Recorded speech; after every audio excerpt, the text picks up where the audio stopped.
Chapter 2. I stumbled backwards and fell on the dry grass. The sharp, stiff blades poked my palms.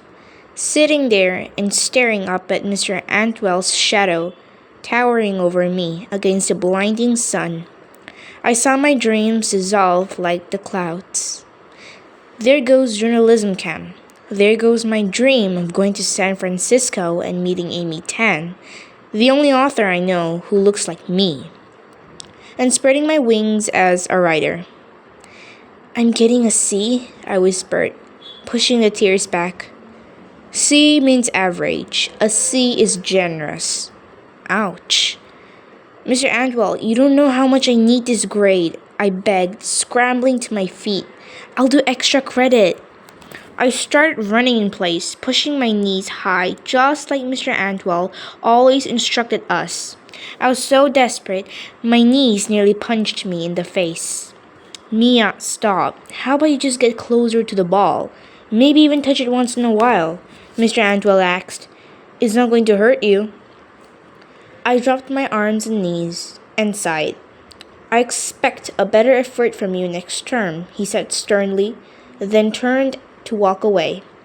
To his back, I cried, but I want to make a better effort now. It was too late. Mr. Antwell didn't turn around, and as the lunch bell rang, I dragged my toothpick legs off the field. Lupe tried to cheer me up with a handful of Jolly Ranchers on the way back to class, but the sadness still pulled in my chest. I wished my legs worked as well as my fingers. I wished my arms were as strong as my mind. Most of all, I wished Mr. Antwell saw me for the things I was really good at, and not for the things I couldn't control. That afternoon, behind the front desk at the Calivista Motel, I put my backpack down and glanced at the stack of fan mail waiting for me. Now that I was a regular columnist for a student newspaper in China and a staff writer for the school paper, I'd started with my friend Da Shaun. I received a lot of fan mail. Usually, the sight of letters from my readers made me bounce happily on my stool for hours. Today, I pushed them to the side. Reading them now would just make me sadder about not being able to go to the Tribune camp. Dad walked in from the manager's quarters. He added a bunch of keys to the wall, each representing a freshly cleaned room. Hey, how was school? Dad asked, reaching for a reusable shopping bag lying by the desk. I shrugged. Excitedly, he pulled a light green rain jacket out of the bag. You like it? I got it at a yard sale today. $3. He put it on and grinned. Dad loved bragging about the good deals he got from yard sales. You went to a yard sale in the middle of the day? I asked. Without me? I was out looking for houses, he said. Now that Mom had her stable high school job and the motel was doing well, my parents were determined to purchase our first American house. The manager's quarters that the three of us shared as an apartment was getting cramped. Mom wanted a kitchen island. She had watched all these American TV shows to improve her English, and in every single one, they had a kitchen island. Mom wanted one, not just for cooking, but to sit at while she graded quizzes. And she and Dad both wanted to be able to sleep through the night without having customers come knocking. Even with our signs saying that we were closed after 11 p.m., night owl customers still came by. It got so bad that Mom had to move into one of the guest rooms. Did you find anything? I asked him. Dad shook his head and sighed. Nothing with a fireplace. He was as fixated on getting a fireplace as Mom was on the kitchen island, and as much as I was fixated on getting a dog. Everyone in my class had a dog. Christy in the Babysitters Club had a dog. Even my cousin Shen in China now had a dog. I wanted my own to keep me company when I wrote. But Mom and Dad said I couldn't have one at the Calivista in case a customer was allergic. Dad took off his new green jacket and held it up against me to see if it would fit. I wriggled away. What's the matter? It's going to be chilly up in San Francisco. I bit my lip and didn't say anything. It'll keep you nice and warm when you're exploring Angel Island, he continued. That's where they kept some of the earliest Chinese immigrants. You should see their messages etched into the wall. I wish Dad would stop talking about all the things I was dying to do and now couldn't. I put my hand over my stomach and quickly excused myself. Sorry, Dad, I'll be right back. I rushed through the manager's quarters, squeezing by the boxes of hoisin sauce and dark soy that Jason ordered for the Calivista restaurant, East meets West, to make his signature dishes. Then I bumped into Jason himself as I walked out the back door. Mia, wanna try our new kimchi cashew rice? He asked. Hank and I made it. Maybe later, I replied, turning away. But not fast enough.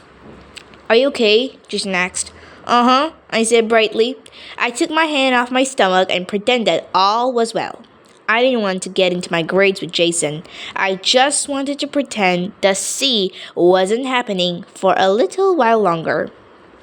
As I kept walking to the staircase, he called out, Can we talk later? About what? I asked. About the restaurant. I've just been thinking a lot. I turned and saw Jason looking tensed. About my future. Sure, I told him. Later. Finally, I got to the bottom of the back staircase. It was the one place I could let my feelings out, where I could let myself be weak. Everywhere else, I had to be strong. I had to be strong for Dad, who didn't think we'd ever have stable jobs, and now we were about to buy our first American house. I had to be strong for Mom, who didn't think she could become a real writer, a real teacher, or that I could become a real writer. I had to be strong for everyone's dreams. But here at the back staircase, I could be weak. For me. As her tears pooled in my eyes, I told myself the same thing I told myself every time I sat here. It's going to be okay, and there's always next year's summer camp. Hank spotted me and walked over from his old room. Over the summer, he purchased a nice new condo right near the lake.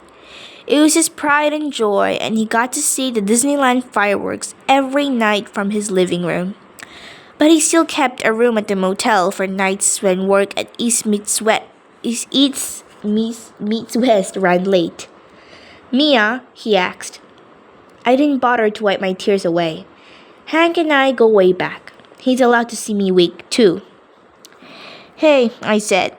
Hey, what's wrong? He asked, taking a seat next to me. He was holding a piece of paper. I sucked in a breath and started telling him about my grade. The shame choked in my throat. Hank patted my hand.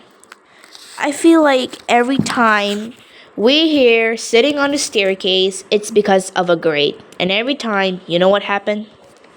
But this time it's different. This time there's nothing I can do about it.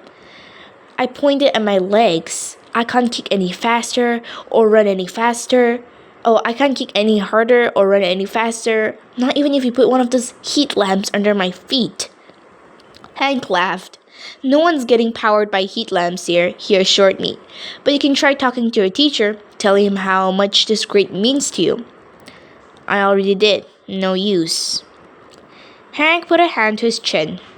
Well, maybe it's time to go over his head, he suggested. I looked at him. You mean go to my counselor? Mr. Ingleton was always eating nuts at assembly, loudly, even though we were a nut-free school. I'd never been to his office for anything. It's worth a shot, Hank said. Hank was right. I'm Mia Tang. I may be the slowest person on the football field, but I'm the first person to defend my dreams, and I wasn't about to give up just like that. I jumped to my feet. Great idea.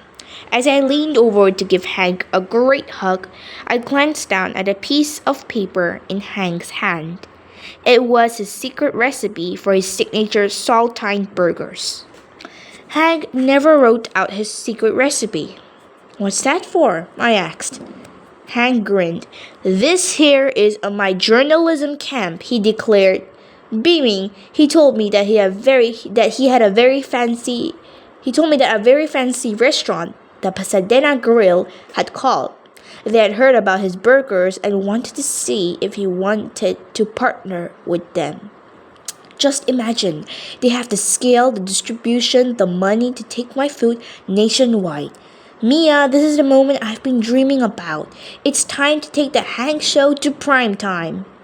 I giggled as we both thrust our fists into the sky. To prime time, we both shouted.